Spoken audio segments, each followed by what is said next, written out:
位于 Novalis 区的 Trinidad Nova 社区兴建于20世纪，这一时期的城市化主要源于50年代起官方保障房的大量兴建，以此来接纳当时的移民潮。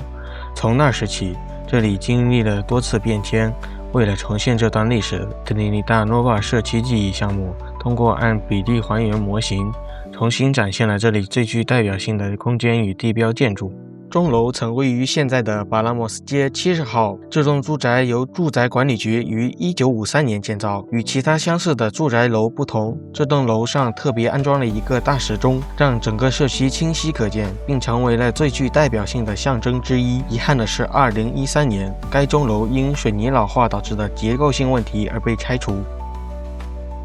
1914年，巴塞罗那因水源污染爆发了一场严重的伤寒疫情。受此事件影响，全市已启动了一项集水、净化和管道输水于一体的大型基础设施建设。这座现代主义风格的建筑是建筑师贝德法格伊鲁伊的作品，它一直运行到了1989年。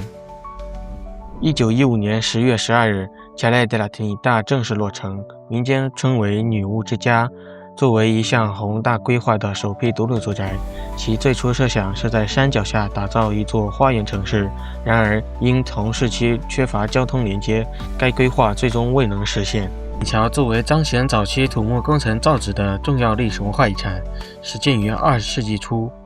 曾经是城市供水网络重要组成部分。虽工程未最终落成，但其设计初衷皆在将水源由迪利达维亚泵站引流至瓦伊卡拉卡社区。如今其主体基本埋于果耶塞罗拉山脉脚下。第70年代末，当地居民自发集结，强烈抗议当时政府在邻近住宅数米处规划新建沥青厂的行为。1977年1月9日，民众进驻工厂仓库展开维权。在诉求取得成功后，民间组织与广大市民合力推动场地转型，将其改建为文化公共设施，由此诞生了如今的 Ateneo Poblano Baris。这世纪60年代初，毗邻 San Josep Oblet 教堂旁新建了一所托儿所，为致敬工程总监，当地家庭将其命名为 Escola Benjamin。该中心秉承 Escola Rosa Sensat